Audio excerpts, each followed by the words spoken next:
everyone to our 2024 Provincial Election Forum featuring all candidates. As for previous forums, I'd like to remind everyone that this is not going to be a debate this evening. The goal of this forum is to provide our voters with information to help you make an informed, educated decision.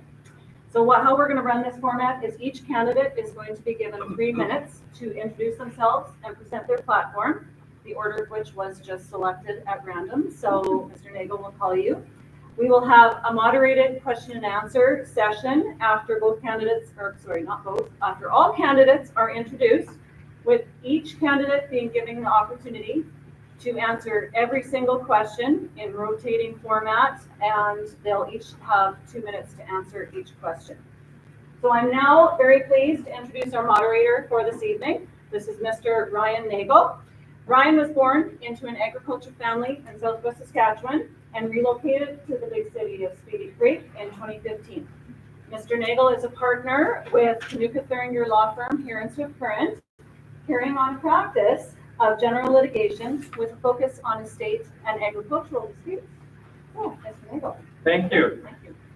Thank you everyone for attending this evening. We've heard about the format of how things are going to run. So you're not here to hear from me. We're going to jump right into things.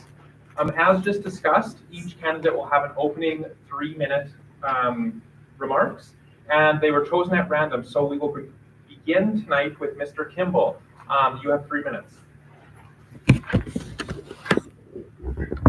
Good evening. Thank you for joining us here on Treaty 4 territory. Thank you to Ryan for moderating and my fellow candidates for participating in this conversation. I'm so excited to be here, and then thanks to the Swift Current Chamber of Commerce for facilitating this event. I am a small business owner and a father of 3, and we chose to make Swift Current our home. And every single day, I worry about the economic direction this province is taking. That being said, I take great pride in being part of the business community in Saskatchewan, among some of the most innovative, entrepreneurial, and hardworking people I know.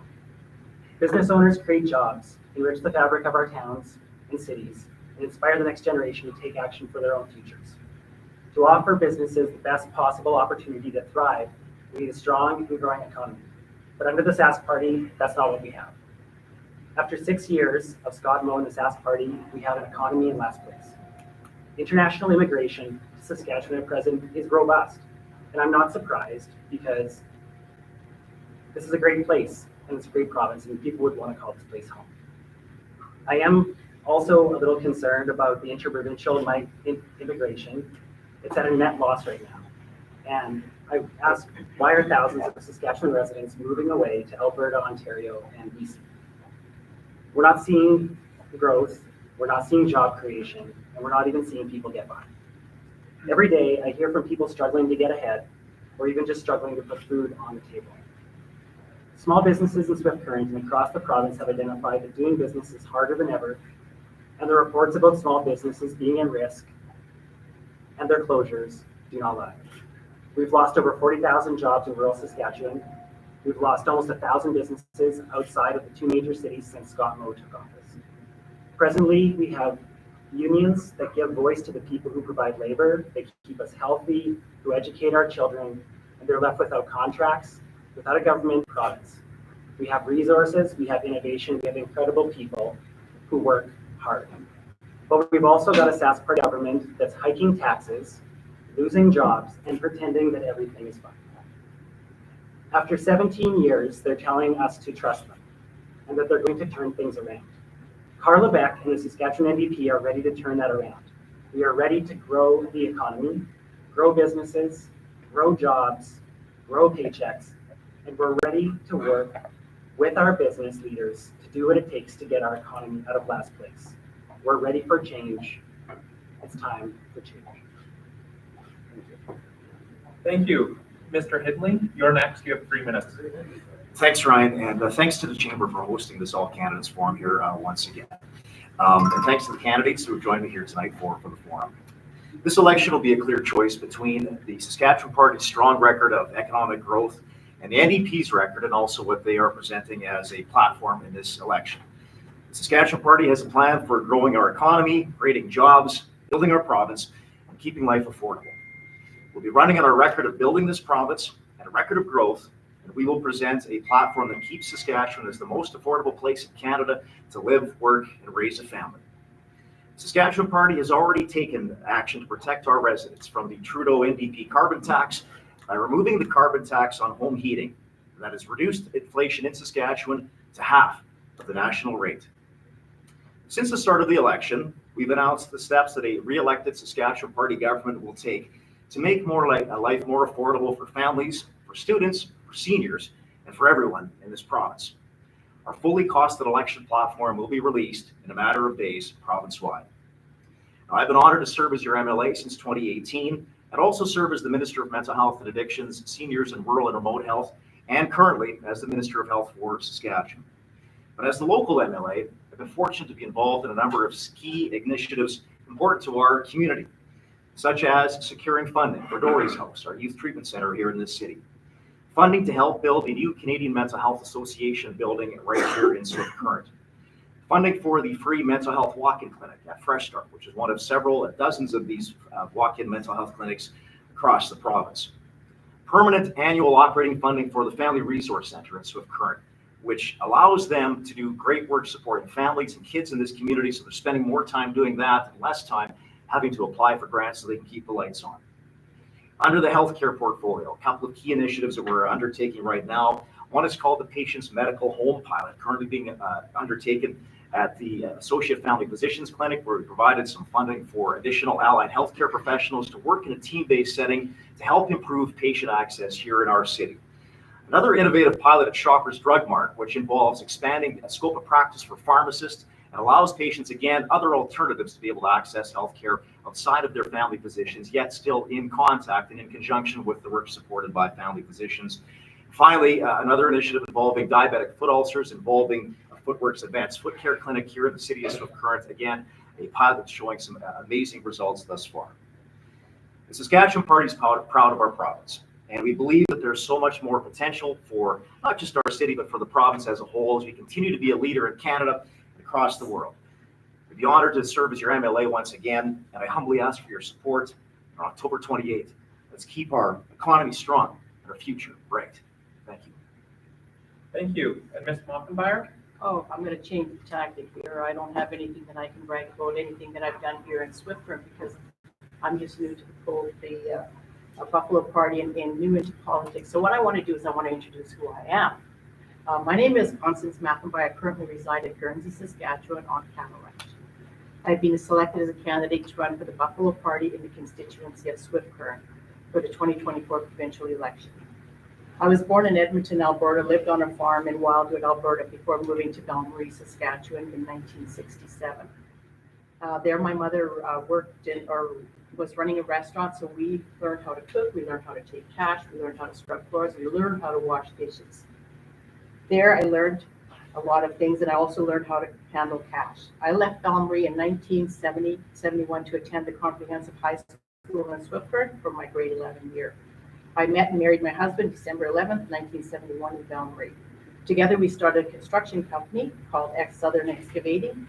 We had one hired man to operate one of the scrapers, with Mike operating the other, and I was the bulldozer operator, pushing the scrapers that needed to have help to load the scrapers, because they only had one engine and it just couldn't do it without my help. We built roads, dams, dugouts in the area until I left that job to work in the Belmarie School as a secretary, librarian, and remedial teaching assistant. I left that job when we moved to Guernsey, Saskatchewan in 1978 to become a farmer rancher. We took cows on a calf share basis from 2 different ranchers, which helped us establish and eventually building up our own herd of red and black Angus cows. We ordered a partially finished house to be put on a wooden basement in the old yard site. There, I helped build the basement, and I also learned how to work on construction projects, and to this day I can remodel a house both on the inside and on the outside. Once the basement was built, then we moved on to another house. In 1989, I took a community college course in Lanigan to become a special care aide, and was hired by the nursing home in Lanigan to assist with the care of elderly patients. I worked there until 1996, when I applied and it was accepted into the nursing program in Regina. Once graduated from that program in SciS. I worked at the Lanigan Hospital and in general duty St. Paul's Hospital in Saskatoon, in orthopedics, and City Hospital in Saskatoon in medicine. 1999, I applied to the RCMP and was accepted in July of 2000 and graduated on March 19th, 2001. My second daughter, Sterling, and I was also accepted at the RCMP depot before I was enrolled. We went through training together.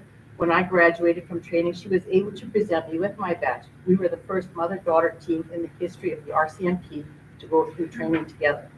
CTV did an interview on the day of my graduation, which was aired on the 6 o'clock news across Saskatchewan. It was a very proud moment for myself, for my family. I was posted to Cut Knife, Saskatchewan in March 2001. Okay, I only have a second here. Anyways, by the time I was done with my RCMP career, I worked in Swift Current here for 2 years at working city in Saskatoon, in Swift Current. I retired in 2014, went back to farming and ranching. So that tells you a little bit about me. Thank you. We will now move on to the pre-submitted question portion. Questions submitted from the public will be asked to all candidates, who will each have 2 minutes to answer. These questions have been categorized as economy, education, and health. We will start with the economy category, and first to answer will be Ms. Mockenbauer. Attracting investors is crucial for economic development in Saskatchewan. Alberta is the top competitor for investment, and one reason is for their corporate tax rate being 50% lower. What is your party's stance on Saskatchewan's corporate tax rate, and what is the plan to keep Saskatchewan competitive? You have 2 minutes. Okay, I will talk about the tax rate. Everybody knows the taxes are too high in Saskatchewan and all across Canada. The Buffalo Party is thinking about and possibly going to implement what we call a flat tax. And if that's implemented, that would be a 1% tax or a 2% tax across everything everybody pays. So it doesn't matter what your income is, you will be paying either 1% or 2%, but at the same time, we'll be getting rid of the 5% provincial sales tax. I'm thinking that this will also bring a lot of businesses into Saskatchewan with a competitive tax rate in our province. Right now, there's most people that that's the biggest complaint is the high taxation. It doesn't matter what you buy, you're paying tax on your income tax. You already paid that. Anytime you spend $1 or $2, you're paying additional taxes on that. We are being taxed to death. So that's our solution for that. Attracting investment would be looking at other places where we can bring people into our small rural communities, and one of them is to start put trade schools in the smaller communities where it's not always centralized in the large centers. So we can create trade schools into those schools that have been abandoned or are going to be abandoned by the Sask Party for new schools. Those schools are still fully functional and they can be utilized as trade schools, bring students in, bring teachers in. That way we can bring up our rural economy. We can also train our students. Thank you. Thank you. Mr. Hindley, you're next. Yeah, thanks, Ryan. Thanks for the question. So, I think I just want to address it on a number of fronts. First, of course, the questions around the corporate tax rate. I think as a government and as a political party, we work pretty hard to make sure that we are ensuring that there is a fair balance between, taxes and what we take in as a government and the spending that these taxes are required in order to fund the programs that we need to be able to support this province. So whether it's healthcare, whether it's education, whether it's social services, safety nets, you name it, that's all funded by taxation and other sorts of revenue, of course, as well. In addition to that, but primarily taxation plays a key role in that. Now, when it comes to the corporate tax rate, again, I would say that we want to make sure that we are competitive and try to remain competitive with other jurisdictions across Canada, particularly Western Canada. We're competing with our neighbors to the east and west, and we are, being next to Alberta. That is often being compared to like being next to Walmart sometimes when it comes to taxation and investment policy. So we want to ensure that we are competitive and are always taking a look at what do we need to do to make sure that as we're trying to attract business here to our province, to make sure that we're putting our best foot forward. We have a lot of opportunity, a lot of potential here in Saskatchewan from a natural resource perspective. And I think we've done an excellent job over the terms that we've been fortunate to serve as government to be able to make sure that we do have a competitive tax regime here in Saskatchewan. So we continue to attract jobs, to attract investment, and continue to grow the economy. And I think we've seen the benefits of that. We have a record population in this province right now, which is continuing to grow. In addition to that, we've had a number of key investments made into our province, such as the canola crush plants, a number of locations across Saskatchewan, investments into potash mines.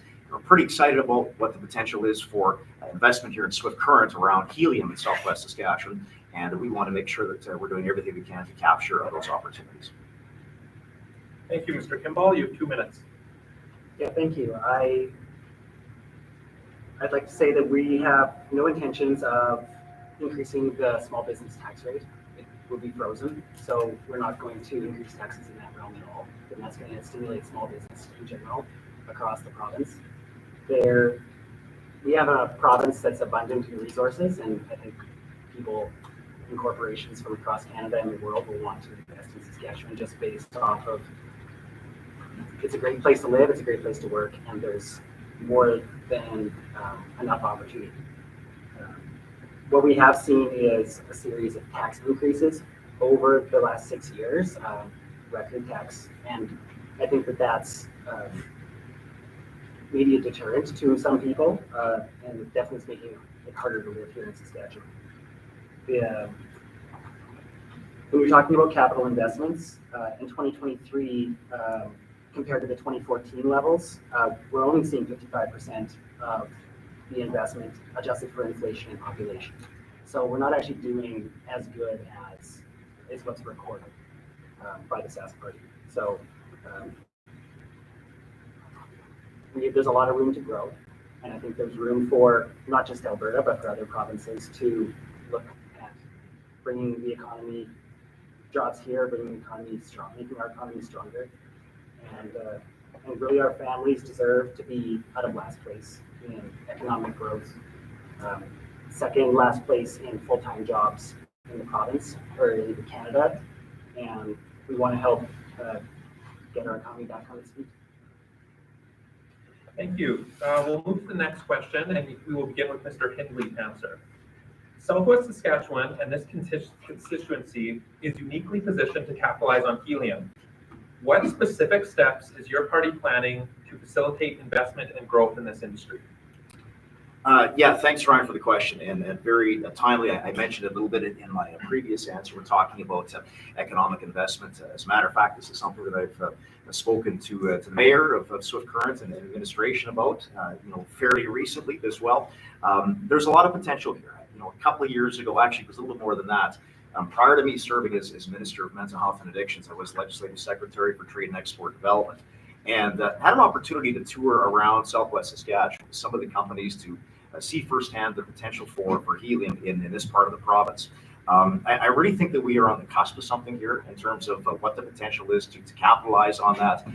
The exploration and discovery and the extraction of helium is one thing. The second part of the equation is the value add, liquefaction of helium, and having that plant and wanting to have that located, I would argue, here in our community, the city of Swift Current, so that we capitalize on that resource.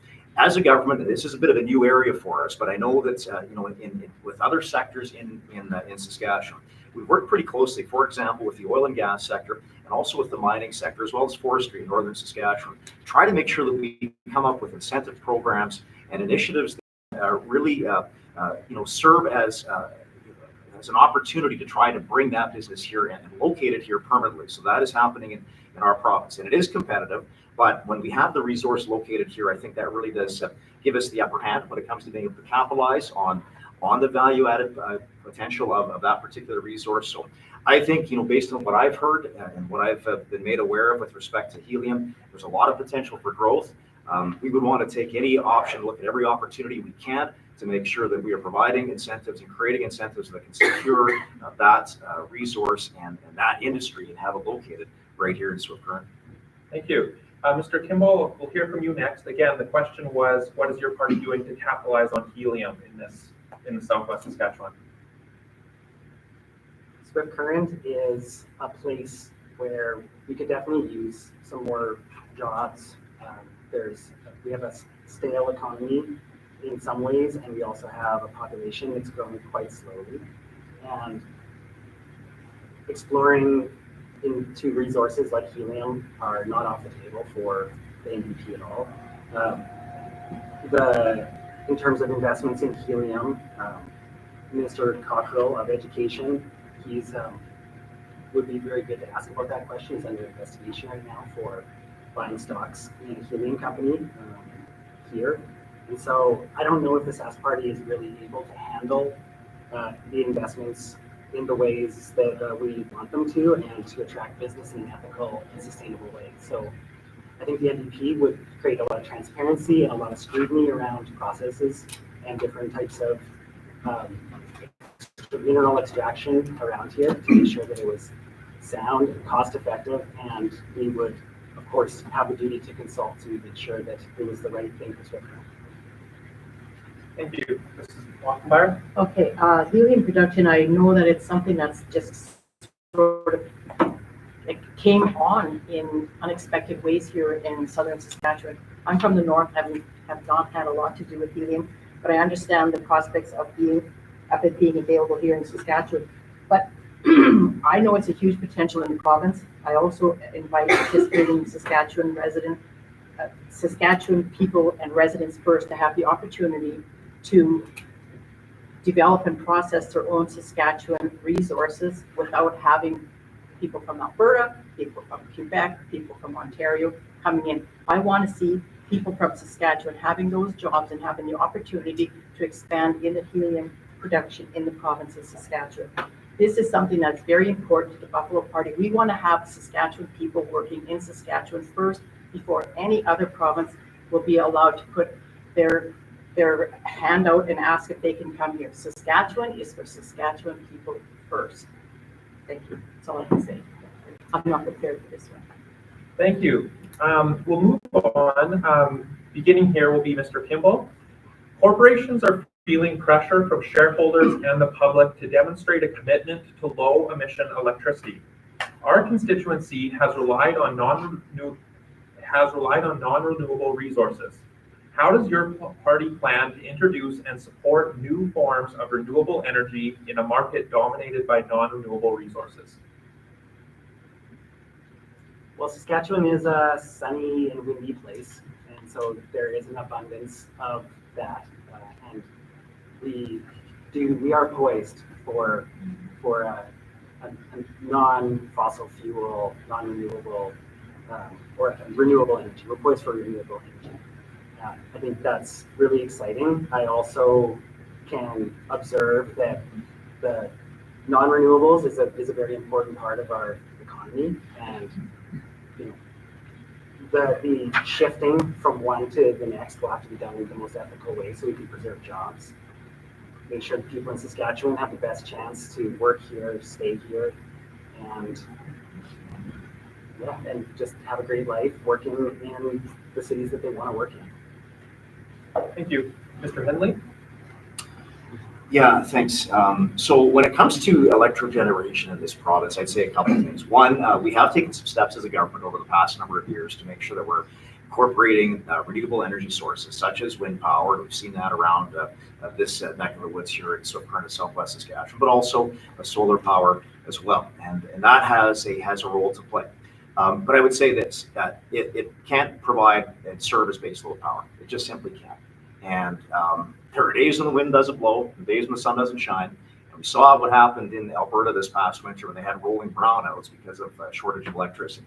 And we were actually shipping electricity from Saskatchewan to Alberta so they could keep the lights on. Yes, there's a role for continued investment into solar power, into wind power, into other types of renewable energy.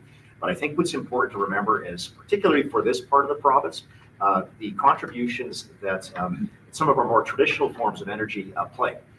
When it comes to the oil and gas sector, when it comes to coal-fired generation, and I don't need to go into detail about some of the fights we've had with the federal government on that. And we have been trying our best to make sure that we are making a transition as much as we can to other forms of energy. In Saskatchewan, we don't have a lot of options. We don't have hydro like Quebec does or like Manitoba does. What we do have is an abundant supply of grain, and the ability to, and this is what you've seen from us in the past number of months, is an increased focus on the potential for small modular reactors in Saskatchewan as we eventually are forced to transition from coal-fired generation capacity And we're very serious about the potential for small modular reactors in order to support a growing province, a growing population, and a growing economy. We mine the resource here. It only makes sense that we utilize it here in Saskatchewan as well. Ms. Mockenbauer? Okay, thank you. I have seen it. I have read about 30 acres of solar panels that have been hit by a hailstorm. A hailstorm came through, destroyed all of that. So 30 acres of solar panels that are no longer usable are not, we can't recycle them, they're done. I'm not saying that solar panels are all bad. I think there should be a balance between using solar power and what we have in the ground in Saskatchewan in our natural resources. What we're producing in Saskatchewan, or have been producing in Canada, is the most ethically produced oil in all of the world. So we contribute to that in small ways, but Saskatchewan has huge resources of oil and natural gas that are still ready to be tapped out. There's no reason it all has to just go to one sector, which is the solar energy, the non-renewable resources. We need to have use and have access to all of our oil. So when we have oil, we can pay bills, we can expand the economy, we can help the seniors, we can help the veterans, we can build homes. Without that, we'd have no amount of money that would cover that. Also, it's very interesting to know that at Guernsey, where I'm living right now, we have Aspen Power Plant, which is a huge, huge power plant. It's going to be gas fired. It's a gas fired power plant. So that gas is going to come from somewhere.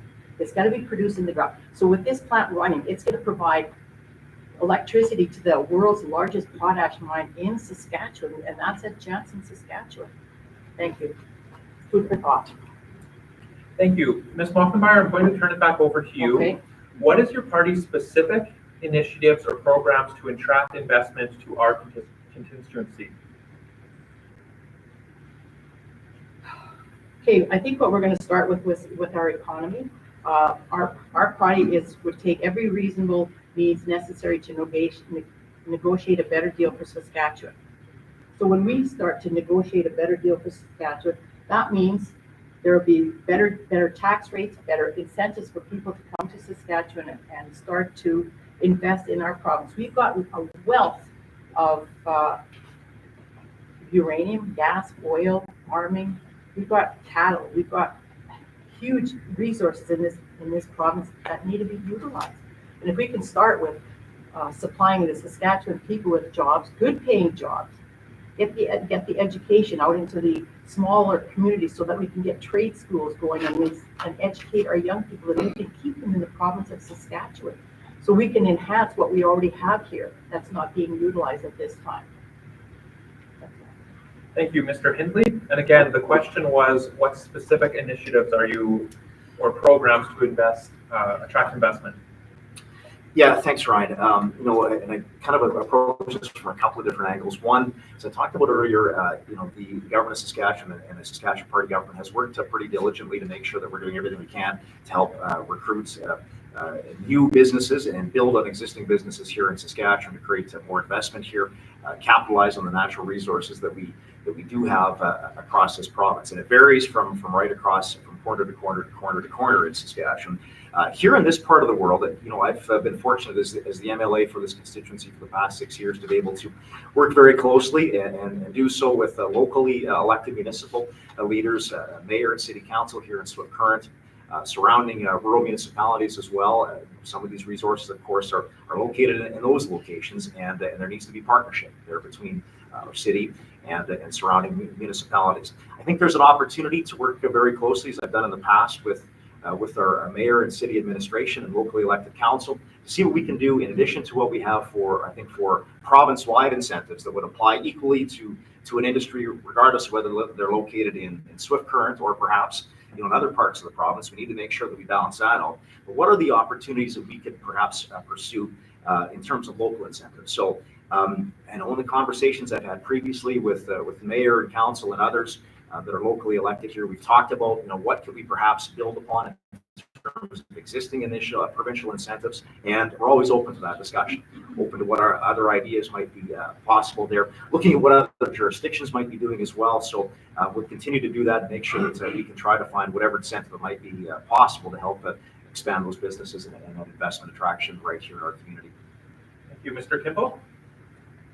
Well, I'll tell you one thing that we won't do, and that's to give those types of investments directly to donors to our party.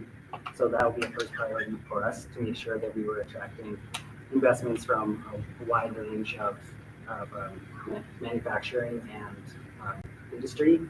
We want to continue to build areas of focus and expertise for value added manufacturing. So finding the things that we have right here, and things like canola crushing, pea processing, that's right on brand. I think that's how we can use the resources that we have here to create as much jobs and opportunities to keep people in Saskatchewan, working in Saskatchewan, and get the best opportunities with it. We have an opportunity to expand upon lots of our resources at this point. I think we're a small province and we're constantly growing. We're looking for more immigration, more population here. So as long as we can build infrastructure that's here, that will continue to attract people. So making sure that there's roads and rails and fresh water and things like that. And then we'll be able to have the groundwork so that when industry does come, we're not overwhelmed. Thank you. We have one more question in the economy section, and we'll begin with Mr. Hindley. There is significant debate as to the implementation of the federal carbon tax on the basis that it makes life less affordable for the average citizens. The implementation of PST on all insurances, including car insurance, house insurance, and health insurance, has a much bigger impact on affordability. Would you commit to removing this form of PST? Thanks, Ryan. As I said in my opening remarks, it's often a balance. It's a balance between taxation and making sure that we have competitive taxes in Saskatchewan, but also with making sure that we have revenues to be able to fund the programs and services and capital infrastructure that we need to have our communities and have our province operate. In recent years, in 2016, we made some difficult decisions to try and make sure that we have stable forms of taxation coming in. And in our governments of all stripes, to be fair, we're very heavily reliant in Saskatchewan on non-renewable resource revenue. And to the point where it actually accounted for anywhere from 10 to 30% of our overall revenues. And which is fine when the price of oil and potash is high, but not so great when it sits in the ditch. So we've tried to balance that out and making sure that we're relying on more stable forms of taxation. Now, that is meant for some decisions that perhaps some would disagree with, I would say. But I would say this, and you've seen some of the early steps that we have taken in the election campaign thus far to make life more affordable for people in this province by announcing, as an example, the lowering of taxes, personal income taxes, to the largest amount that has been done since we first had the honor of forming government back in 2007. But we want to make sure that we're looking at all of our taxation rates. We had a question earlier about corporate tax. Now we're talking about taxation on insurance and other items as well. And these are things that we always take a look at. We always want to monitor to make sure that we remain competitive, but again, making sure that we do have a stable form of taxation. So it could be considered, I suppose, as something we would look at. Something else I hear about regularly is the PST itself, and whether that should be reduced from the current 6%, considering that we're next to Alberta where they have no PST. And when you do take away a tax or lower a tax, you have to figure out where we're going to get that money from. Otherwise, you're cutting programs and services, and that's the balance we try to strike. Thank you. Mr. Kimball? Could you repeat that question one more time for me? There is significant debate as to the implementation of the federal carbon tax on the basis of affordability. The implementation of PST on all insurances has a much bigger impact for the average citizen. Would you commit to removing this form of PST? In our present budget, we have not committed to removing PST off insurance. And that being said, it is something that is a tax for the less, people who have less. So you're constantly paying more and more and more with taxes. We, for instance, PST was 8% of total revenues in 2017, and now it's 16% of the revenues for the province. So money's coming in from the people, not from the industry sector, and it's causing a cost of living crisis across Saskatchewan. We're seeing a debt that's increasing in our province year after year of unbalanced budgets.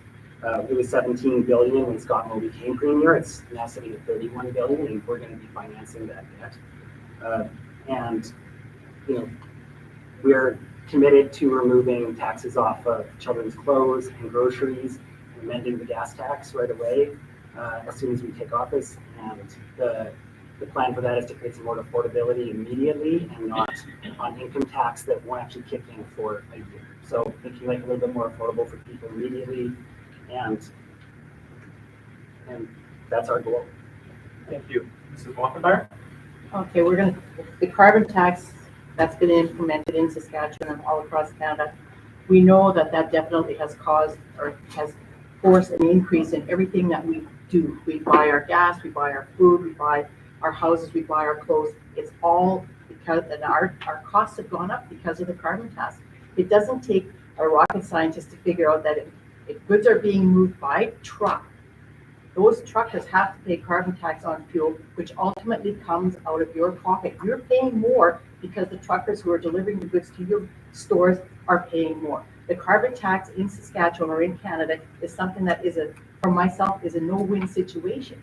Like Justin Trudeau can talk about all he wants about, you're going to get more back than what you pay. I'm a farmer, I'm a rancher. I haven't got back more than I've paid in the carbon tax. So in Saskatchewan, I think that that's something that is definitely needs to be taken care of. I mean, we appreciate the fact that Scott Moe took it off of the home heating here in Saskatchewan. That was a definite plus for the people who are heating their home with natural gas and propane. The PST in Saskatchewan, I hear it all the time. People who buy used vehicles are charged PST on their used vehicles. If that vehicle could be sold 1, 2, 3, 4 times, and you pay PST on it every time. That really irritates people of Saskatchewan. So they say to us, what are you going to do about it? Well, you know what? If I have a say in it, it's going to get removed from every time you buy a vehicle. I want that taken off of there. There's better ways for the Saskatchewan party to manage the resources or the money that's coming into Saskatchewan. If they're so good at it, why hasn't it been done up till now? Thank you. Thank you. We'll move on to the education category of pre-submitted questions. And this question is going to be directed to Mr. Kimball to begin. Regional colleges are becoming vital to economic growth and retention of professionals in small communities. The Saskatchewan Polytechnic brokerage agreement with the colleges has put up some major barriers on regional colleges and their ability to provide new programming. How will your party approach this brokerage agreement so that students, the business community, regional colleges, and Saskatchewan Polytechnic universities can all succeed? Well, I'm not completely updated on what that policy is and how that's affecting us, unfortunately, so I can't speak about it too specifically. What I can say is that education is a major priority for us, and making sure that our smaller cities, our rural places are getting the best opportunities that they can. We're going to be investing into public education, into classrooms, and we're a healthy, well-educated population is where we want to move this province to. And I would think that it's not off the table for us to try our best to make sure that post-secondary education is also fulfilled so that people can go to school here, go to work here, raise their families here. Thank you. And Ms. Mockenbauer? And again, the question was in relation to the Saskatchewan Polytechnic brokerage agreement and support of Saskatchewan Polytechnic. Okay, I'm assuming that you're talking about regional colleges and just the ability to give students an education once they've done their post-secondary, once they've done grade 12. Is that what I'm looking at? I believe the question was directed towards rural secondary education. When students graduate from grade 12, there's no other alternative for them except to go to Polytech, either in Saskatoon or Regina. as a Buffalo party, we would like to see alternatives to that, which we could provide the same kind of training. If it's training in electrical, plumbing, nursing, that is going to enhance our rural population, enhance with the workmanship that we can have in the city. I'm thinking that our schools that have been abandoned and left to sit there, we can utilize those schools by bringing in tradespeople and educate and letting those students go to those schools, as opposed to 20 students in a semester in Saskatoon. We could have 40 or 50 students in a small rural community that is being taught the same thing. That way, you have an instructor there that you can utilize, you can expand on the education that you have for your students once they're done grade 12. Thank you. And Mr. Hindley? Yeah, thanks, Ryan. The brokerage agreement itself, I'm not terribly familiar with. I haven't had a lot of discussions about that particular issue, but it's something definitely that we could take forward and have a look at a conversation with the regional college system. But like my fellow candidates, I would just speak to the broader issue of the regional colleges and the importance that they play in our post-secondary system, and in turn with our economy as well. We're pretty proud of our regional college system, including here in Swift Current in this part of the province with Great Plains Regional College and the work that is being done. Our post-secondary education system really works at 3 levels: universities, Sask Poly, and the regional colleges. And I would argue that the colleges, the regional colleges, are probably the most nimble of all of those institutions in terms of being able to quickly adapt to local labor market needs. We've seen that here in Swift Current. I think of years ago, this is probably 15, 20-ish years ago, when the wind power stations were going up. We had some expansion at our regional college here to be able to allow for training of students and employees to be able to repair those types of facilities. Right now, we have a college that does some amazing work when it comes to power engineering, licensed practical nursing, and other areas where we have needs when it comes to local labor markets. And there is a potential there, I think, to continue to do that. Earlier this spring, I was in Kindersley, joining Great Plains College for the expansion of a practical nursing program there, which allows students there that might be interested in a career in healthcare, but can't pick up and leave and come to maybe even just Swift Current, let alone a Saskatoon or Regina. They can take that training there, Kindersley, and take jobs in those communities. Kind of addresses some of our other challenges I'm sure we'll be talking about tonight when it comes to healthcare recruitment and retention. So we're big supporters of the regional college system. We want to make sure that we are providing them all the tools they need to be able to succeed. Thank you. We'll move on to the next question. So the first question was based on post-secondary education. This question will begin with Ms. Mockenbauer. Classrooms are becoming overcrowded and children are sharing desks and textbooks. This is a 2-part question. First, will your party commit to maximum classroom sizes in schools? And second, what is your party going to do to address the lack of funding in education? Could you repeat the first part of your question? 2-part question. First, will your party commit to maximum classroom sizes in schools? And second, what is your party going to do to address the lack of funding overall? When you're talking about looking at the maximum classroom size in schools, there's been a shortage of schools in the province of Saskatchewan for quite a while, and with the immigration that's coming in, it's putting a heavy burden on the teachers and the students that are already in the classroom, not only on the entire school. This is a problem that's been identified 5, 6, 7 years ago. With the classroom sizes and the educational disadvantages that we have in the province of Saskatchewan. I can see where this is going. It's, like the Sask part has been in power. This is not something that's new. This is something that's been addressed over time and time again with the Teachers Federation, that their classroom sizes are way too big. They do not have enough support staff. They do not have enough teacher aides and the ones that they did have, they let go. There's children that are coming into the classrooms right now that cannot speak English. So that takes up more teacher time. There's problems with behavior problems in the schools. So what do you do with that? You can't just keep piling the kids in there. You're right. We do need to have a review of the educational system in Saskatchewan and the ability to put students in the classrooms. I don't know how we're going to do that. It's been a problem for a few years. It's never been addressed. So as me coming in, it's a huge portfolio to have. I can see that could be done. Thank you. Thank you. We'll turn to Mr. Hindley. Again, it was a two-part question, maximum classroom sizes and lack of funding in education. Yeah, thanks, Ryan. Not every school division is the same. Every school division has different challenges. We've seen it here, I think, in our community, in Chinook School Division, for example, and what other cities in the province, say, for example, Regina and Saskatoon, Prince Albert, face when it comes to classroom size and composition. So what our position has been is we think that it's up to the school divisions to be able to decide what's the best way, what sort of flexibility do they need to have in order to be able to meet the unique needs of students in those communities. Recognizing that there's also demographic shifts around the province as well, as has been mentioned here tonight. So we believe that school divisions are best supported to be able to make those decisions when it comes to classroom size and complexity issues.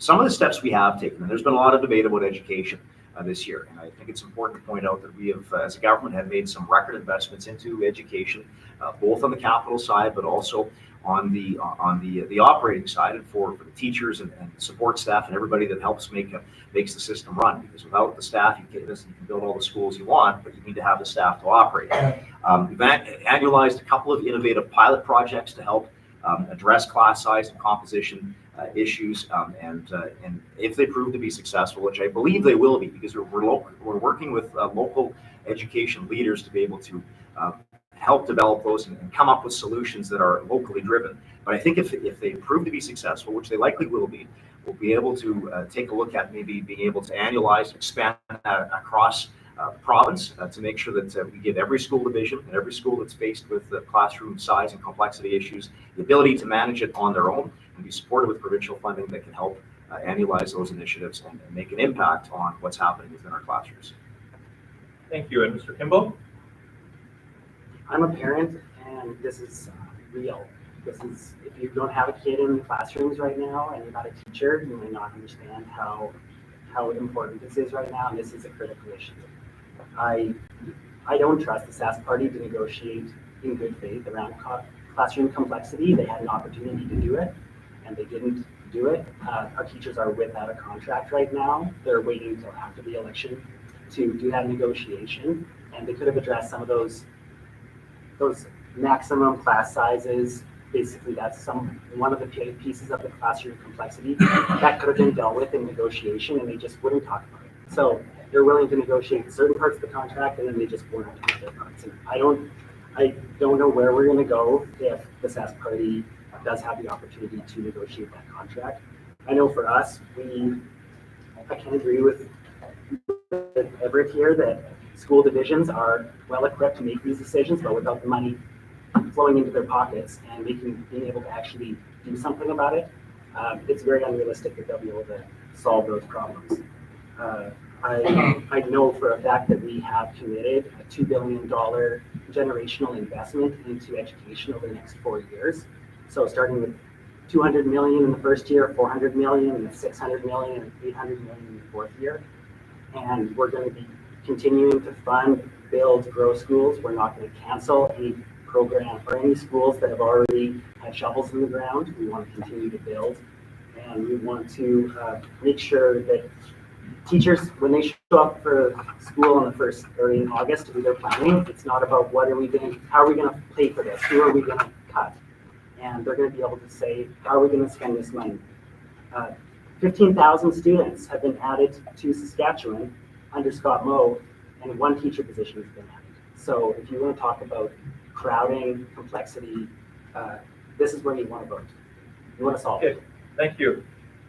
This is the last pre-submitted question in the education category, and we'll begin with Mr. Hindley. This question relates to the government's use of pronouns policy by students. Court proceedings have found that there was no evidence that the ministry, quote, discussed this new policy with any potential interested parties such as teachers, parents, or students. There is further no indication any expert assistance was enlisted to assist in determining the effect of this policy, end quote, prior to its enactment. This again is a two-part question. First, do you support the implementation of this policy, which impacts a marginalized group despite the lack of consultation? And second, do you continue to support the push for implementation of this policy? Thanks, Ryan, for the question. The Saskatchewan Party believes that parents have the right to be involved in their children's education. Simple as that. And I do support the policy and the reasoning for why the policy is in place. We have said publicly, the Minister of Education, as well as the Premier, have said publicly that we believe that parents are the most important people in a child's life. And they need to be involved in all those decisions, whether they happen in school or other areas. And the default position of schools as well is that it should be to include parents in a child's life and not to exclude them. And so that's why we introduced the parental inclusion and consent policy last fall, and why we are defending it as we have been thus far. For in instances where there are children who feel that they don't have that safety at home, we are committed to making sure that there are supports in place for when there are kids who feel that there might be in danger when it comes to obtaining parental consent. We know that there are those situations and cases out there, but overall, I would say this is an important policy to have parents involved in their kids' day-to-day lives, and that includes within the schools. Thank you, Mr. Kimball. I don't think anybody from the NDP endorsed this. I think that this, and Mr. Hingley here voted in support of it. And it's parents' rights exist in Canada. You have rights and responsibilities for sure.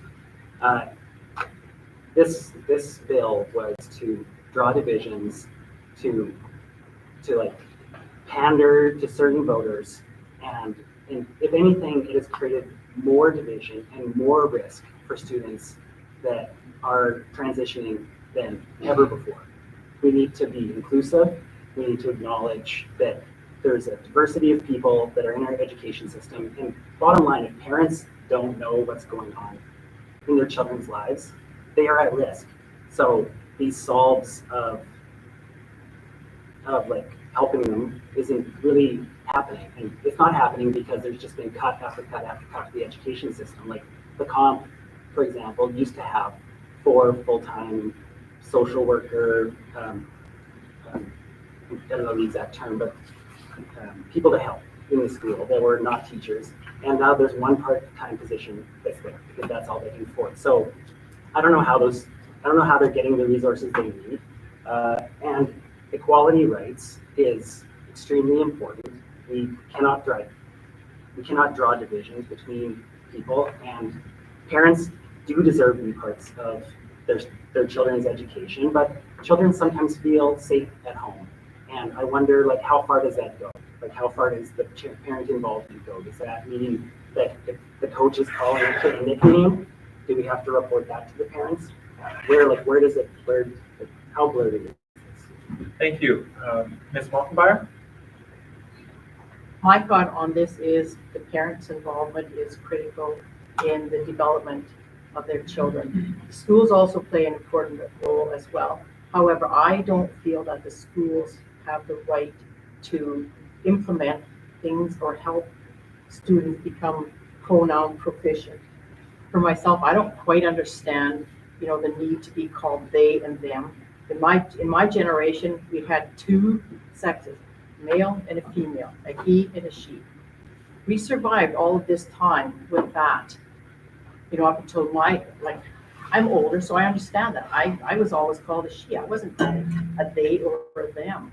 This is completely new for me, and I don't quite understand the direction that this is going to go and the end results of it. For me, it's just amazing.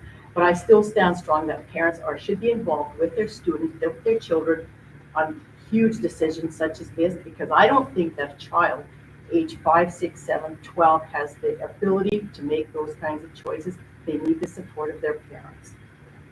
That's it. Thank you. Thank you. And that concludes the education category. We will now move into the health category, the final category of pre-submitted questions. This question will be directed firstly to Mr. Kimball. The current Saskatchewan government consistently states how many new nurses and doctors are being hired in the province, but leaves out how many have left. For example, if 500 are hired, but 700 leave, that is a net loss of 200 staff. What are the actual statistics or net change in nurses and doctors in the province? Well, I don't hold that portfolio right now, so I think Mr. Hindy will be able to answer that really succinctly. What I do know is we have a lot of part-time nurses in rural communities. And because we have part-time nurses in rural communities, our ERs are constantly at a shortage. And you've probably seen that if you do live in the rural, that you've tried to drive to a hospital and it's closed. And that's because there's not enough staffing there. So you get bypassed onto the next community, So there's definitely, I don't know if there's necessarily a shortage of nurses, because I don't have those numbers right in front of me, but what I do know is there is a shortage of full-time nurses. And we want to migrate those positions from part-time to full-time, because honestly, like if you're living in a little village and you've been moved to a town, you want to have full-time work. You want to have a reason to move there. And also there are really interesting programs that the Sask Party did put out, where it was like a moving bursary if you're in healthcare. So I think you qualify for $30,000 to $50,000 if you move, but you got to be full time. So if you're a part-time worker, you just don't qualify for it. So I think that there's room to grow. The Sask NDP, our first thing that we're going to do is form that task force that's been called for years and years and years. And a real task force that's an integrated task force with all healthcare workers, and not just the ones we want to hear from, to create the very best healthcare system in Kansas, Saskatchewan, the one that was dreamed of when we built it here by the NDP from the beginning. Thank you. Ms. Moppenbauer? Oh, yeah, okay. Well, you know what? I was in the nursing program in 2000. I left 2001. And at that time, when I was in the nursing program, I was working in Saskatoon City Hospital. We were short nurses all the time. In fact, City Hospital had closed an entire ward because they had no staff to run those wards. And I'm going, where's all the nurses? You know where the nurses are? They are pulled off the floor to be put in management positions. So when I'm looking at this, I'm thinking, why do we have to have a full-time nurse, a registered nurse, sitting in there doing work that somebody else could do? You know, possibly not a nurse, but somebody who is in the health field, who understands health terminology. So when those nurses are pulled off of the floors to go into management positions, that's where they stay. They never go back on the floors. That's one thing that I noticed. And also, when we're talking about rural health, we have an abundance of really good hospitals out in our rural areas. Why should people from the rural areas be forced to go into the cities for things like dialysis or MRIs? We have healthy, staffed hospitals, and I'm talking about Humboldt, brand new hospital there, and I'm talking about Watches. We don't have MRI machines there. We don't have dialysis there. So those people from those rural areas are forced to go to Saskatoon or have to go to Regina. So if we could stock those hospitals with things like MRIs and dialysis machines, that would take the pressure off the city hospital, so the nurses might have a little bit more time to do the job that they're hired to do. Thank you. Mr. Hindley, and again, the question was, what are the actual statistics on net change in nurses and doctors in the province? Thanks, Ryan. So the stats are this: 1,000 more physicians, net physicians since 2007, 6,400 more nurses, net nurses since 2007. And those are the stats. That's factors in nurses that have left, that have retired, that have moved to other provinces, you name it. So those are the net numbers. I think it's important to talk about some of the very, very significant investments we've made as a government over the past number of years, but particularly the last 2 years as part of the HHR, Health Human Resources Action Plan, that we launched in September of 2022. And that has been a very significant program. $300 million that invested into that program to recruit, train, incentivize, retain healthcare workers right across this province. That includes right here in Swift Current. And I don't know why we provide monthly updates on this. And the NDP somehow seems to think that they're now catching on to this idea that we need to hire, create more permanent full-time positions in rural areas. We've been doing that for the past 2 years. As part of the 250 new permanent full-time enhanced positions in rural Saskatchewan, nearly all of those have been filled. And that's what I heard as the Minister of Rural and Remote Health going around the province, hearing from nurses saying, you know what, we have a vacancy here, it's a part-time position. We would more than likely have somebody apply for the position if it was permanent full-time. So we provided funding to the SHA to be able to create that position, turned it from a part-time position into a permanent full-time position. Here in the Southwest and in Swift Current, we've had, out of those 250, we've had 30 new permanent full-time positions created. 11 here in Swift Current, 1 CCA, 2 RNs, 2 medical lab techs, and medical lab assistant are part of that.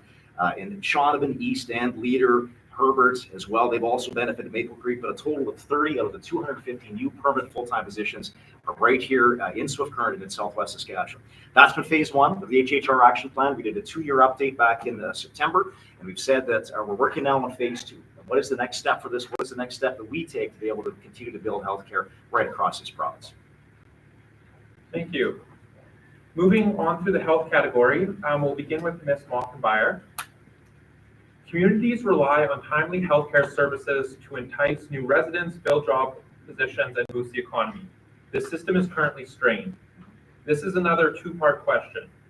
First, what are your specific initiatives to attract healthcare professionals? And second, what are your specific initiatives to retain those healthcare professionals, which may include long-term service bonuses or other initiatives? Okay, your first question is, what would we do to attract, or what initiatives will we use to attract people to the healthcare industry? Okay, first of all, small rural communities have good hospitals. There's no reason we could have our hospitals stocked in small rural Saskatchewan. Well, we could have lots of nurses working in there because it's a small hospital, it's well connected, but if we had the resources, things that would attract the sick people to come in there, we have them. We have good doctors, we have good nurses, but when it takes secondary to the Saskatoon City Hospital or Royal University Hospital, they have to be transported out of their comfort zone to these hospitals, which are overcrowded. People are laying for hours and hours along the emergency corridors in Saskatoon City Hospital as well as St. Paul's. We could have resources in our small communities that would benefit people that are coming in there. I'm talking about MRI machines, and I'm talking about dialysis. Small little, the doctors are there, they can do the small cuts and they can do all the small. When they go to the Saskatoon City Hospital, we could diagnose them, we could stabilize them in smaller communities, and maybe they wouldn't have to be sent out to the larger cities where they have to lay in the emergency room hallways for days, hidden behind a screen. Okay, next question, what is the second one? What will you do to retain healthcare professionals? I think this was something that the Sask Party identified, and that would be to having your nurses work full-time and providing accommodations in your smaller communities for the nurses to stay in there so they would have a decent place to live without having to encounter lots of expenses. Provide housing. Thank you. Mr. Hindley? Yeah, so when it comes to attracting healthcare professionals and retaining them, I guess there's a number of different answers I could give, but some of the things that we've done thus far. On the attraction side of things, we recently signed a new agreement with the Saskatchewan Medical Association, which is the representation or representative body for family doctors in this province. Over $200 million new contract for family physicians, which has makes them very competitive. Makes it very competitive for them with doctors in other jurisdictions, often compared to BC and Alberta. And there's some key components of that new agreement that has helped make it more attractive for family physicians to stay in Saskatchewan. And we're moving to what they call we're shifting from what used to be a fee-for-service model, which the doctor would get paid on the number of patients would come through the door, to a more contracted model where they have a base salary. But what they're looking for is something called a blended capitation model, where they work on a contract but have the ability to earn more based on additional patients that they can actually onboard. That's been developed in some other jurisdictions. It's going to take some time to get to that. The SMA recognizes that, working closely with the doctors to make sure that we can do that. We've enhanced the Rural Physician Incentive Program, and now we've created a program that's $200,000 of an incentive for a physician to go work in rural Saskatchewan. But it's tied to a 5-year return for service agreement. So they have to stay 5 years to get the full $200,000, which they're looking for the incentive to help pay for their student loans and every other cost they might have. We had 300 applicants for that particular incentive program. We were hoping for 50. We've already had to expand the program and approve 144 doctors for that particular initiative. So that's on the doc side. On the other healthcare worker side, as I talked earlier, we've had some incentives up to $50,000 for a number of healthcare professionals in 9 high priority designations. Over 54 communities have benefited from that. And we're currently negotiating with a number of our provider unions, healthcare provider unions, on new contracts to make sure that they are fairly remunerated. Thank you. Mr. Kimball, and again, it was a two-part question. What are you doing to attract healthcare professionals, and what are you doing to retain healthcare professionals? Yeah, so I think that that's great to hear that action is being taken, because the healthcare system is broke and this has pretty broke it. And so it's really great to hear that things are happening and that we are getting some physicians and nursing positions into the rural, and that's being taken seriously. The Saskatchewan NDP is committed to doing $1.1 billion in new funding into healthcare. One thing I want to flag is $70 million just in 2024 was spent on travel nurses alone. So that's paying $120 an hour for those travel nurses instead of retaining and putting healthcare workers, nurses to work right here. I think there's also some complexity in the ways that that the work is distributed and the healthcare is generally delivered. And so we'd be looking closer at the actual the roles of the healthcare professionals, and we would do that through our task force, asking professionals how that's going to work best for you. Rather than a top-down approach, we want to do it from the ground up. We just want to build that public health care, that trust in it. I think that you've seen it on the news. You saw some nurses marching. There was 400 of them in front of the legislative building last week, asking for help. And after during their rally, and I think that other nurses are going to see that, and if they're not being properly supported, it's not going to attract other nurses. Thank you. There are more pre-submitted questions, but I want to make sure those in attendance have an opportunity to ask anything they want to hear of the candidates. So we'll move to questions from the audience. Again, these questions may be targeted towards a specific candidate. However, all candidates will be given the opportunity to answer. So does anyone have a question they'd like to ask? Yes, we'll start over here. So this in terms of the economy. Now, I think it was Provincial that came out with the 80-20 rule, where wealth will eventually concentrate, 20% of people will have 80% of the wealth, even if you reset it. And if you look at the documentation in the Bible, they had Jubilee years to reset the wealth because they knew this would happen and society would become incredibly unequal. Now, I also looked up the definition of economy, and it means how you distribute resources and wealth with the least amount of waste. So, you know, we look at our landfills, we look at... Just a short question, please. Yes, it takes.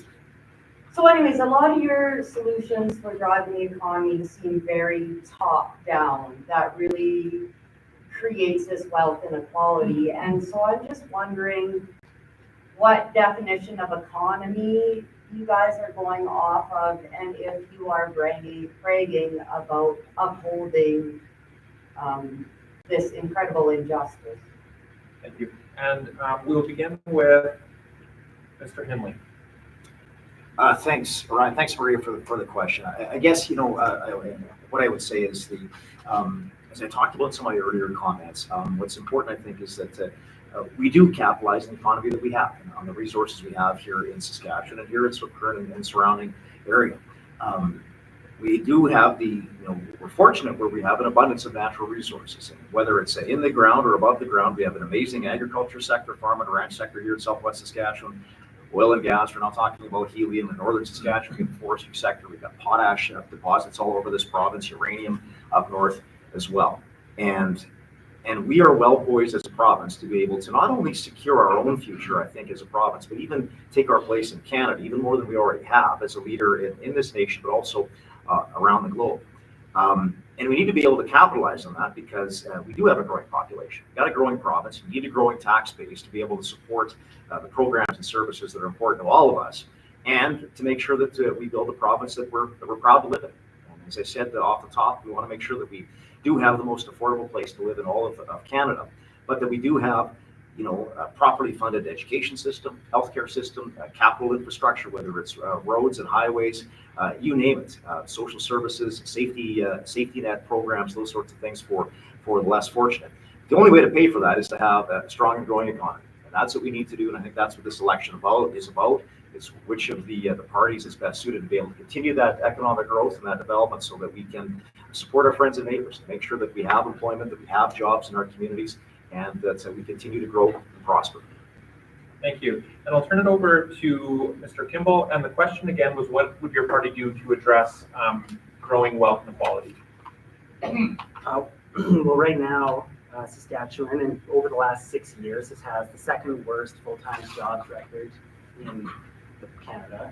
We have the second slowest growing GDP in Canada, and we plan to address that directly. We want to get us out of last place in the economy. We are planning to create a Higher Saskatchewan model where we are, instead of giving public contracts away to out-of-province businesses, we want to put people to work here so that we have priority for Saskatchewan companies, Saskatchewan workers. And we believe that instead of trickle down, it's going to be hire the people here, get them to work, and you'll see more lateral spending inside your economy. We're extremely invested in supporting people. I think the role of government is to support people who have less, and the NDP has always moved toward that direction. And at the same time, a strong economy does make that possible. There's not necessarily a money problem in Saskatchewan at all. There's a money mismanagement problem. We have a huge operating budget of the province annually. We have big investments. We have great industries, and it's not about the resources that we have here. It's where are the resources going? Where is that money going? And so strengthening those aspects of the economy will all be a little bit better off. And cost of living is real. We want to address that, and we want to make sure that everybody can, keep lights on. Basically, it's paycheck to paycheck for a lot of people. And Ms. Malkenbeier, again, wealth inequality in the province. Well, I'm not going to talk about anything because these two gentlemen have actually talked about a lot of the issues that are in Saskatchewan. But what I'm talking about is we're top heavy at management.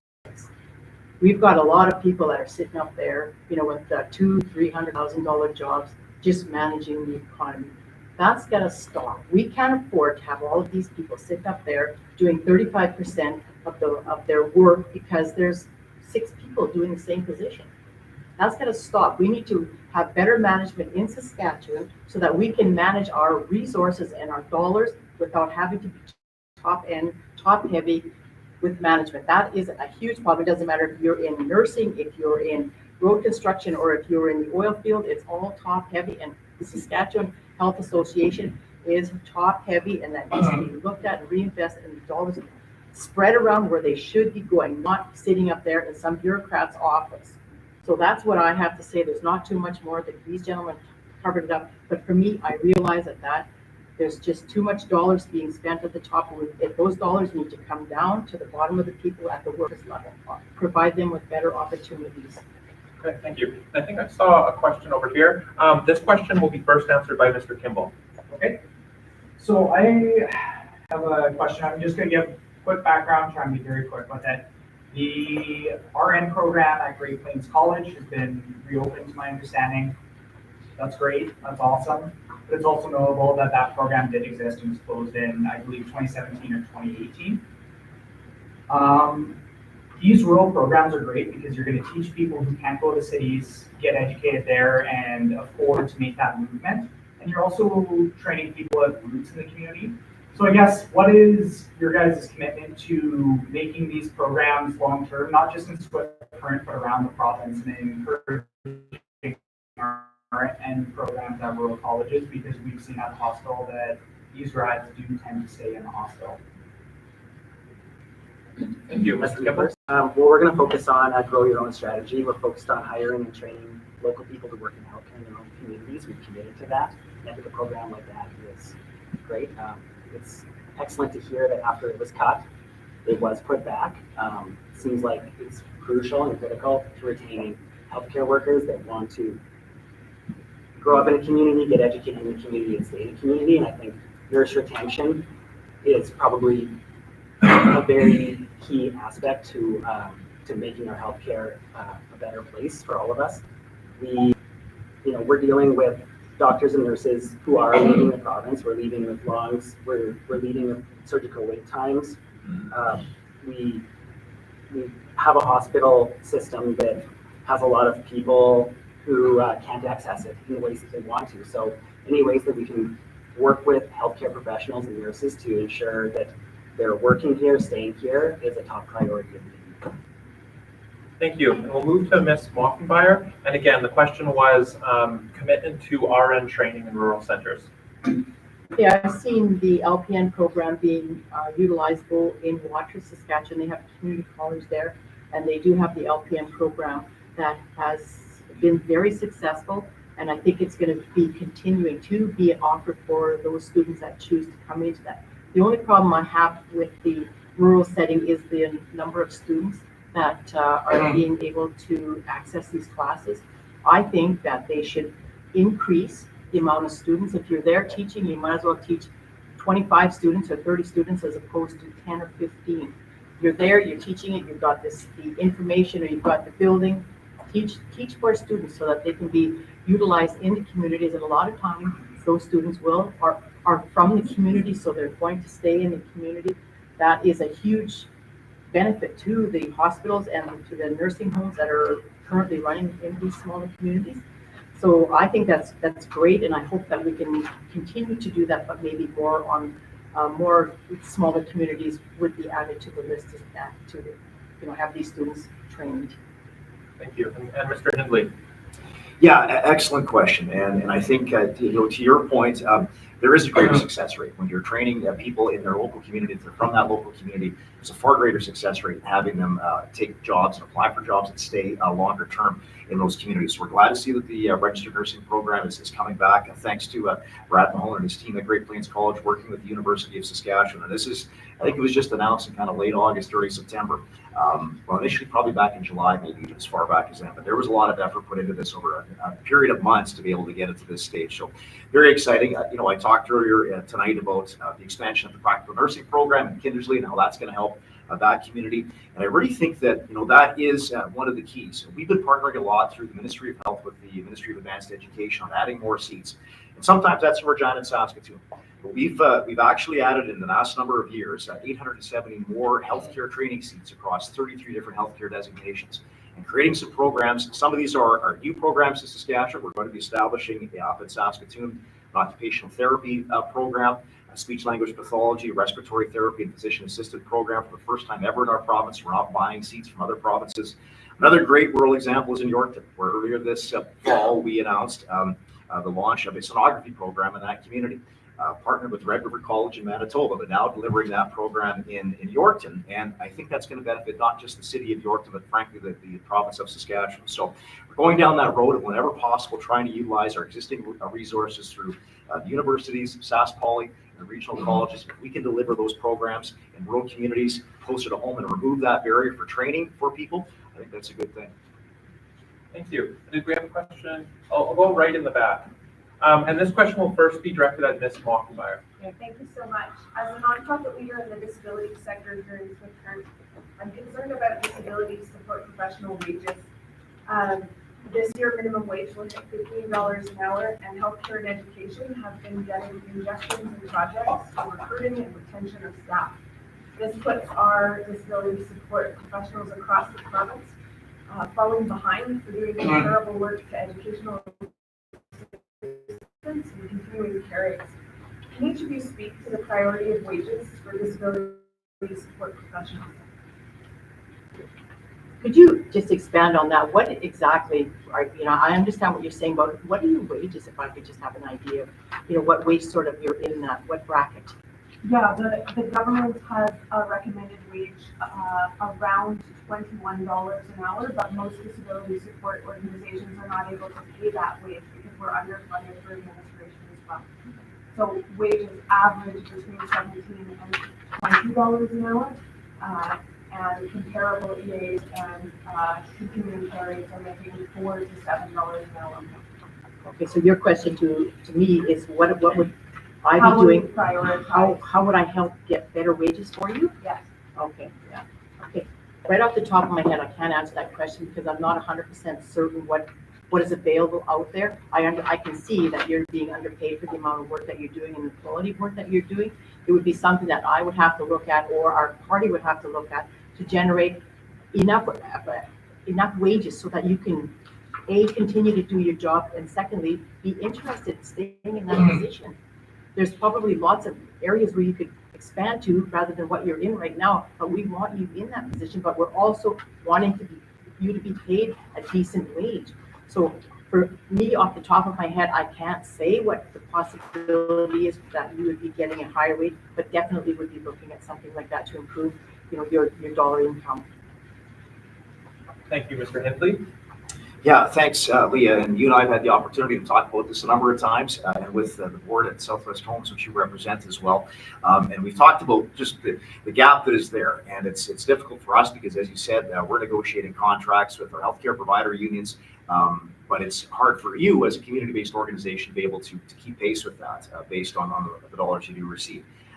We've been trying, and we know that we do provide annual lifts to community-based organizations. We've talked about that, but I know in the discussion we've had, we've talked about how that doesn't make up the gap between the wages that are offered, and then what it leads to. The challenge for an organization like yours is that it's more attractive for those workers to go work in the health sector, work for the SHA.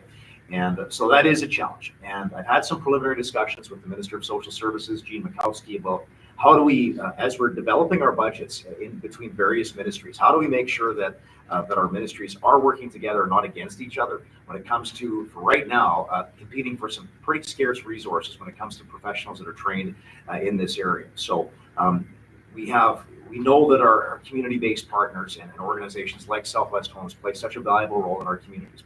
We know they need to be properly resourced, and that would be something that, if I get the chance to serve again as your MLA here, that I'd be committed to working towards to make sure that we try and find a way to narrow that gap so there's less of a competitive difference between healthcare sector workers and those working through social services and through community-based organizations to help provide some stabilization or stability, I guess I should say, for organizations right across this province. And so we'll continue to do that work and see what we can do to try to narrow that gap to make sure that our CBOs that provide this work and support families right across this province, that they are properly resourced.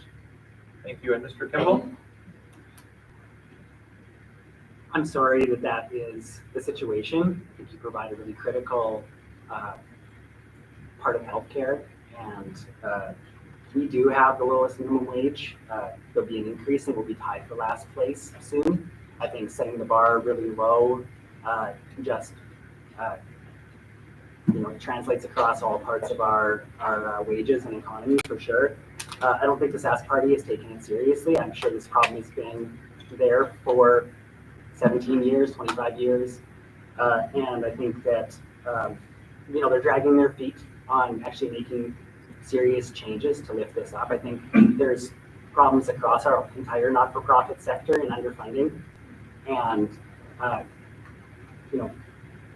business will get incentivized, but taking care of people gets deprioritized.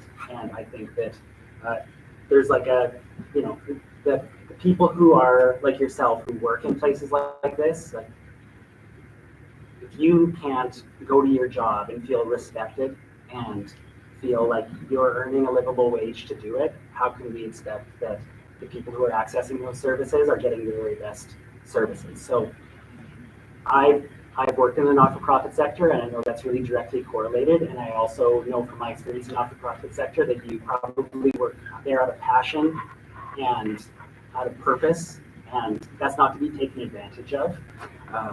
There has been, I think that's part of our healthcare plan, is to have conversations with people just like you to come up with a better plan, see how your organizations can be funded to a way where you can feel completely supported to do your job the best you can.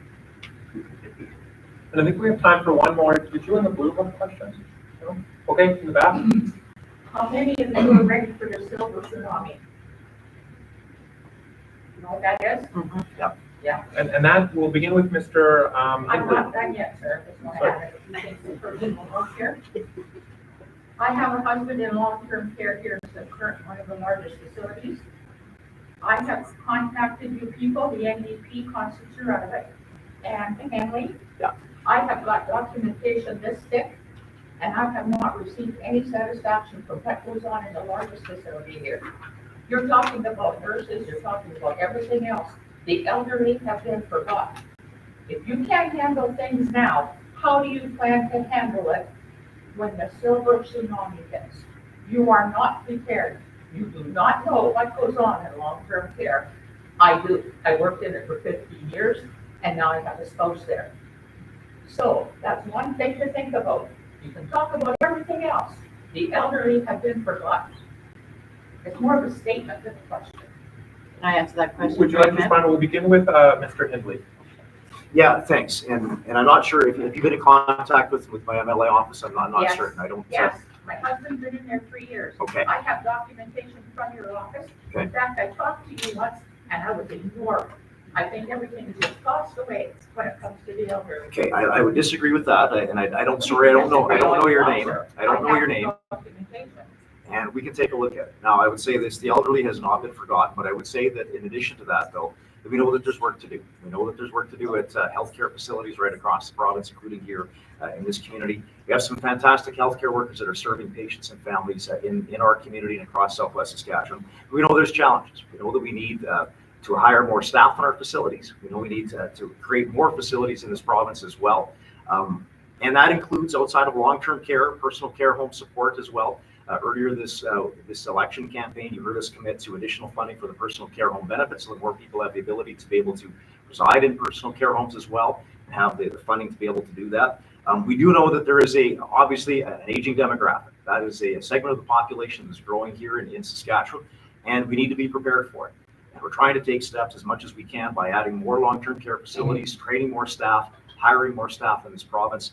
And we know that there's more work to do. And we're going to continue to do that to make sure that we do everything we can to support a growing and aging population.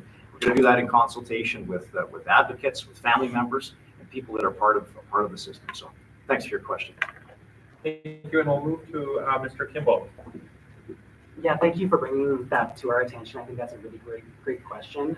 I'm a new candidate to the NDP, and so I haven't been briefed on in particularly, but we have been getting a lot of messages and phone calls on this particular issue, and we are taking it seriously. We want all of our grandparents and our family members to have dignity and safety in their as they age. That is a priority of the NDP. We know healthcare is broken, and this is long-term care is part of that broken healthcare system. Yes, it is. I can acknowledge that fully, that it's definitely a giant piece of the puzzle. And the Sask Party scrapped minimum care standards for long-term care, and they've let wait lists for beds just go right through the roof. A lot of seniors are struggling, and just like what you have identified for us. And the Sask NDP, we know that we need to invest in home care. It says right here in my briefs, we invest in home care. We want to try and keep people at home for as long as possible. So make sure that home care is the best in Canada. And we also want to invest in long-term care so there's enough staff, enough time to care for our loved ones. So it is definitely a priority for us coming into this next election. Well, it wasn't to Matt Love. Thank you. And Mrs. Montenbauer? Yeah, that's something that the Buffalo Party has actually identified, and they are talking about having a ministry of seniors and veterans, so that there will be a ministry that's going to be specifically in place to identify problems with the seniors financially and also our veterans. We strongly believe that the seniors were the ones that built this country. We are the ones that, you guys are the ones that pay the bills, pay the taxes. So you know what? We don't want to discard you because you can't work anymore. So that's important for you to know that this is something that the Buffalo Party is going to be doing if we're elected. We will be putting a ministry for seniors and veterans. Thank you. And did we have one more? Yes, please. And this will be our last question. Yes. Okay. Thank you. So overall, one of the integral pieces to ensure a peaceful and democratic society is healthy debate that is respectful, inclusive, where all voices feel safe to speak. In recent years, we've seen the spirit of public discourse move to divisiveness, spewing hatred, and leaning into extreme views. How will your party ensure that your leadership exudes a culture of respect for all people and all parties, setting an example for future generations? And we'll begin with Mr. Kimball on that. Well, if you follow the news on social media, Speaker of the House, Randy Weeks, he has ripped up his Sask Party membership card because of this exact issue.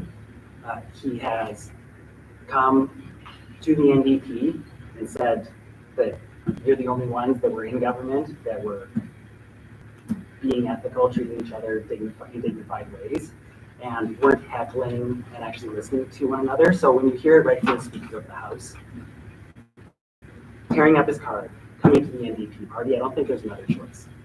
We have demonstrated, and if you watch any of the sessions, you can watch, well, Alina Young is talking about, give me an example, like let's say in vitro fertilization, and you can see the sneers and the snickers and the laughs coming from the Sask Party while she's trying to present it, like over 50 times in 4 years, and it's deplorable.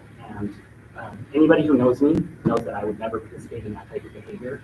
And so from a personal perspective, you can guarantee if you're voting for the NDP for Swift Current here, I will not partake. Thank you. Ms. Mockenbach? I feel exactly the same way as Mr. Kimball there. We understand, I was raised in a society where we respected people. I was, it was Mr. and Mrs., it was never people called by their first names. So that respect is also carried through in my adult life. And that's the kind of, I give you respect, I hope I can get it in return. And that's just a level playing field with myself and with our party as well. I feel that, it's gone by the wayside. There's no more please, there's no more thank you. There's nothing like that. And I think it's time that we need to bring that back. We need to integrate that back into our societies, our respect for our, it doesn't matter who, but we need to have that so that we're all on an equal playing field and nobody feels disrespected by somebody else's comments. And that's what we're trying to portray here. Thank you. And Mr. Hindley? Yeah, thanks, Leah. I think I'd say a couple of things. It's important, I think, for each of us as individuals, how we conduct ourselves as politicians, whether we're elected locally, municipally, provincially, federally, and the way that we conduct ourselves, both in whether it's inside the legislative chamber or outside of it, and how we do that in public and in the work that we do. I've tried to do that to my best. Try to make sure that I am respectful in the questions that I ask and in the answers that I give, and try to stay above the fray. I would argue that social media has not helped with that. It's far easier to be able to say something perhaps that's a little nasty when you're doing it online versus doing it in person. And I know just personally, I've taken a position that if somebody's reached out to me in social media and they want to have a vigorous debate, I say let's have a conversation. Let's go for a coffee, have a meeting at my office, give me a phone call, and have the discussion that way. Because I think we are, unfortunately, in some respects, moving away from a fruitful and open and honest discussion where we kind of try to see and understand both perspectives. I try to present my point of view, hear the other side's point of view. We might not agree, but I think that's where compromise comes in, at least trying to be able to understand where the other person is coming from and being respectful of that. So I know that's personally what I try to do, and I try to encourage that amongst the colleagues that I sit with and how we conduct ourselves. Are we perfect at it? Certainly not. Can we do better? For sure. And I hear that from teachers that take their school groups to the ledge all the time. So we do need to do better at that. If we're going to be leaders in our community, we need to do it all the time. Thank you. And that will conclude the questions from the audience portion. I would like to give the candidates one final opportunity. So we'll have 1 minute closing, again, chosen at random before this event. And we will begin with Mr. Hindley. You have 1 minute. Yeah, thanks, Ryan. And thanks again for moderating this event tonight and keeping things on time. Thanks to the Chamber for organizing, everyone who's joined in online, and of course, those that were here in person here this evening to be part of be part of this and be involved in the political process. The election's coming up on October 28th, a little bit different this time around. There'll be 6 full days of voting prior to the election, information available from the local returning office. And take a look at the platforms of the various parties. I think the NDP's platform is out right now. Ours will be coming out in a matter of days, a fully costed election platform by the Saskatchewan Party and by our Premier. We'd ask people to make their decisions based on that and based on their locally elected candidates. And I would just be honored to be able to serve again as your MLA for Swift Current and to work on your behalf. And I humbly ask for your support on October 28th. Thank you. We'll move to Mr. Kimball, 1 minute. Thank you for all the questions. What I've been hearing tonight and throughout the community here is that we want an ethical government who shows up to things and will grow the economy and ensure that healthcare and education are a priority. A government that works for you, spends the money on the things that you need the most. A government who will work responsibly to create jobs and contracts for the residents of Saskatchewan. A government who will not only take notes, but actually take some action. We have been listening. Carla Beck and the Saskatchewan NDP on day 1 will suspend the gas tax, remove PST off of kids' clothes and groceries, and will not raise taxes for residents or small businesses. 31 tax hikes that we've experienced over the few years have been more than enough. We will strike a task force immediately for healthcare professionals to help solve our healthcare crisis. We're going to invest $1.1 billion into the healthcare system to recruit, train, retain healthcare workers and reduce pressure on Saskatchewan emergency rooms. We're going to invest $4 billion into schools over 4 years. We're going to work with teachers to Thank fix you, Mr. Kimball. overcrowding. And lastly, we'll go Ms. Malkenbyer. You have 1 minute. Okay, thank you. First of all, thank you very much to the audience for your questions. I appreciate the input from you, and I have come away with some interesting concepts and how we can work together. I also want you to know that I'm honored to join the Buffalo Party as a candidate for Swift Current. My thought is we need to build on a future that is not crippled in debt while providing a future for our children and our grandchildren. We need to take care of the people who toiled and built our province, including those that protected our freedoms.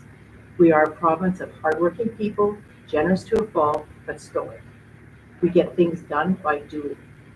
We keep forging ahead with the intent of positive outcomes. Together we can build a new, healthy, strong, and debt-free Saskatchewan, and let's do it together. Thank you. That will conclude this evening. Thank you to all the candidates for coming this evening, and thank you for all of you in attendance, as well as those that submitted questions beforehand. And most of all, thank you for the Chamber of Commerce for putting on this event. Thank you.